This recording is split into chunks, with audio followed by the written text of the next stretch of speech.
here today with a first impressions of the new Maybelline Super Stay Full Coverage Foundation. They had a Super Stay in the past. I'm not sure if this is reformulated. It doesn't say on any of the like Ultra or anything that it's reformulated or just repackaged. It's obviously repackaged, but I'm not sure about the formula. I maybe have tried the Super Stay in the past, but I honestly can't remember. So to me, it's a brand new foundation, first impressions. I picked up two shades, 130 Buff Beige and Natural Beige. These are side-by-side colors. I don't know why it jumps from 130 to 220, but like that's the first shade and that's the next shade up. You can see that they definitely have different undertones. This one in Buff Beige is far more peachy, where this one has some more goldeny yellow undertones. I ended up going with 220 because I just felt like that looked better. This just looked very, very peachy and pink on me. We're gonna try this today. It is a full coverage, up to 24-hour wear, seamless matte finish, breathable and comfortable, fade and transfer resistant, oil-free, and it doesn't clog your pores. So I'm not gonna wear it for 24 hours, but I will give it a good at least 8 to 10 hour wear test. I'm going to the gym today, so we're gonna see how it works through a gym workout. I feel very glam to go to the gym, but you know, sometimes that's just the way the cookie crumbles when you film early in the morning before you go to the gym and you're doing a wear test. Before we get into the foundation first impressions, I do have a tutorial that I filmed as well for the rest of my face. It's using a lot of new products, or a few new products that I have gotten recently, so I wanted to try them out with you. So don't forget to subscribe and hit that notification bell, that way you can be notified when that video is up. And yeah, let's get into the foundation first impressions. All right, so we are gonna give this foundation a go. I have two shades here. I have shade 130 Buff Beige and 220 Natural Beige, which is really weird because I'm pretty sure, I'm looking here on Ulta, there's 16 shades of foundation. Let's see, Fair Porcelain, Porcelain, Natural Ivory, Classic Ivory, Warm Nude, then it's Buff Beige, and then it's Natural Beige. So I'm not too sure why it jumps from 130 to 220. These are really dark.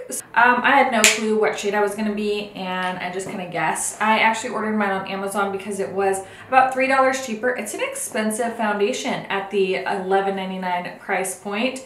I remember when drugstore foundations were like $5 or $6. So there's some of them, like the new Revlon one is like $18. They're definitely getting up there in price. So I'm gonna prime my face to start out.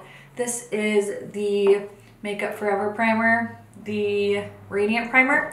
I was gonna grab, but I totally forgot. There's a new L'Oreal Infallible Pro Glow primer that's awesome. So if you want something a little cheaper, I'd just recommend checking that one out. And just for my pores, this kind of fills in my pores and just kind of keeps me a little bit less shiny in my T-zone. And this is the Too Faced Primed and Peachy. If you need a really good matte primer, it doesn't really fill in your pores, but it does do a nice job of mattifying. The L'Oreal Pro Matte Primer is really good. I showed it in a testing new products not too long ago, and I really like those primers. All right, here's Buff Beige. It definitely has more of a pinky peach tone. I definitely like the undertone of this one better, which is the Natural, what is this one called? Natural Beige. I did swatch this on the back of my hand yesterday, and it really is full coverage. At least the swatch on the back of my hand was like super full coverage and very, very matte. So we're just gonna see how this looks with the Beauty Blender on the face. Well, it's blending out very, very nicely, I have to say that. And you saw I barely put any. I have this, I just did one pump on the back of my hand and I have a ton left. So definitely with this foundation, if you're gonna try it, less is more. I mean, because this is like hardly any foundation that I'm sticking on my face. Usually I like put 10 times more on. So if you do get this and you decide to try it, I would definitely start with small amounts. I hope this doesn't oxidize though, because I'm feeling like it's borderline working for me. And if it oxidizes any, it may be way too dark. Because I feel like this color actually isn't too bad. One pump got me really nice, pretty darn full coverage. There's a tiny bit of skin still peeking through in certain areas, but overall, for one pump with the Beauty Blender, I feel like it did a pretty good job. I do see like it is kind of clinging a little bit around my nose. Like it's not looking super smooth there. But everywhere else it looks pretty nice. It's just very like full coverage, but it doesn't feel full coverage. I don't feel like it looks like I'm wearing a ton of makeup. It feels pretty light now that it's dried. I can kind of like, you know, feel my skin and it doesn't feel like I'm wiping off a ton of foundation. So I do like that. So far I like it. And I think this color match actually ended up working out pretty nice. So I am going to be filming a tutorial for the rest of my face. So I'm going to film that and I'll pop back on for a little time check. It is 8:24. So we're going to check back in. We'll see how everything applied over it. And then we'll check in throughout the day and see how it wears. So it is currently 9:08. I've had this on roughly like a half hour, a little over a half hour, and obviously applied the rest of my products over it. I'm gonna pull this little mirror closer so I can give you a good like assessment of how things applied. I felt like the powder products applied pretty nicely. I do still feel like I don't love the way it looks around my nose, but for the most part, it looks pretty nice. It's definitely not the like most flattering my favorite foundation, so it's right off the bat, it's not like holy grail or anything like that, but it's okay. I do find that I did put my concealer on and I set my under eyes. I did my eye makeup, had a little bit of fallout, and when I went to go wipe it away, I'm finding that it's kind of like looking a little bit weird right here, which sometimes foundations do that. I don't know. It's not my favorite. Like, it's not horrible, but it's not my favorite. From far away, I think it looks fine. It looks good. Up close, it does look just like a little bit drying on my skin, and it almost kind of like accentuates things a little bit. The way that it's looking on my skin reminds me of the Dior Forever foundation. A lot of people like love that foundation. For me, I'm not the biggest fan. It's an okay foundation, but it's definitely, to me, not worth the hype. I bought 2 shades because everyone was raving about it.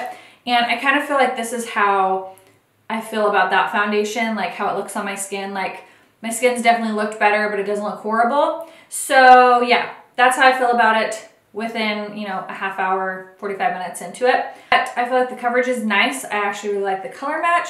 Powder products applied really nicely over it. It didn't get blotchy or anything like that. So far we're doing good. It's just not my favorite, but maybe my mind will change. The areas that I just don't really like is kind of right in here. And maybe that's partially to do with the concealer that I used, but upon application, right around my nose was like not super jiving with me. So we'll just see how it wears, and we'll check in a few hours and see if it's still holding up. So far, I like the finish of it. I don't know. I don't find that that primer that I use like gives me this crazy glow. So I'm almost feeling like part of it is that foundation. It kind of has like a little bit of like a healthy glow, which I like. So it's not like super, super matte. But yeah, we're gonna go with it, and we're just going to see how it wears throughout the day. So I will check in just a little bit. With the check-in, it is about 3:50. I've had this foundation on about 7 hours. I did do a workout. I did not get very sweaty this workout though, and I did look at my face right before I went grocery shopping, which was immediately after that. And I wasn't very shiny or anything, but I haven't looked in the mirror in probably 3 hours. And I'm so greasy. Like, can you see that? I had to wear a hat because, let's just be honest, my hair's looking crazy, but look at that. It's like Crisco. Like, this is so gross. It just is like coming right off. Look at that. Like, this is really greasy, like really greasy. So I don't know what they're saying 24-hour wear. I got 7 hours, and I don't know how long I've been looking like this for. I could have been looking like this for the last like 2 or 3 hours. So I know I got like 4 hours of shine-free wear, but yeah, it is greasy. Greasy. Like really greasy. 24 hours, I'm gonna call baloney on that one. Let's see, my hair is just crazy. My eyeshadow though, look at that. It's like really held up well. Yeah, it's like basically completely broken up around here. My chin, I had a little pimple here that's showing. I just don't think it looks good. at all. My highlight is still definitely on there. My bronzer is still there, but I feel like the foundation does not look good on my skin. It looks really gross and greasy and broken up and not cute at all. So I think I'm gonna wrap up this first impressions and say, I do not like this. I don't like it. I think the L'Oreal Pro Matte, the L'Oreal Pro Glow, the Wet n Wild Photo Focus, Rimmel Lasting Finish, what other drugstore ones do I like? The Revlon Color Stay. There's just a lot of other foundations at the drugstore that I think are far better. This just, I didn't love the way it looked when it first went on, and I feel like it just got worse as the day went by. I can't believe how incredibly shiny I was. I've probably been like that in my house for the last like 3 or 4 hours. Sad. But yeah, not a fan. Don't like it. If you like it, let me know your thoughts. I definitely want to say I do not think that it's the primer. Sometimes people are like, yeah, but you used a glowy primer. But I've used that primer with so many different foundations, glowy foundations, matte foundations, long-wearing foundations, cream, liquid. The primer that I used on the center of my face is the one that I use all the time with many different foundations, like I do the Radiant Primer, the Too Faced Primed and Peachy. It's supposed to mattify, fill in the pores, and that again doesn't make me oily. So I don't think it is the primers. I think this foundation just does not hold up for 24 hours. It is not matte. It got very oily on me, and I don't even have very oily skin to begin with. So for me, it was a fail. If you like it, continue to use it. This was just my experience with it. Not a good one for me. So thank you guys so much for watching. Don't forget to subscribe before you leave and give this video a thumbs up, and I will see you guys in the next one. Bye!